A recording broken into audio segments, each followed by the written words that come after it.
Kayo na naman. Kayo na naman. Kayo na naman.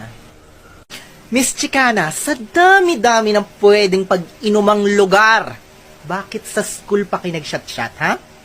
Ma'am, para daw sikat. Ayoko magmura. Ayoko magmura. Ikaw, princess, bakit ang kapal-kapal ng foundation mo, ha? Ang pula-pula ng pisngi mo. Tusino ka ba?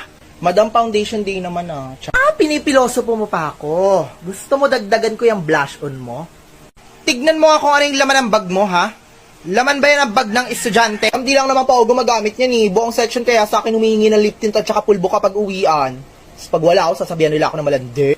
Ikaw, sino daw yung inaabangan mo sa labas? Ma'am, sinabihan niya kasi ako nagpalaglag daw ako. Ba't ako magpapalaglag? Sanay nga ako maging mima, dami-dami kong nakshi dito sa school na to. Papalag. Basta gulera kayo! Ganyan ba tinuturo sa inyo ng advisor ninyo, ha? Isa ka pa, Camille.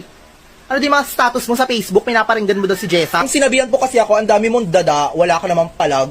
Kung matapang ka talaga, bakit hindi mo itag? Tinag ko siya at Jessa may putok, ang dami pang kuto sa batok. Tapos ngayon magpapaguidance siya, ginawa ko.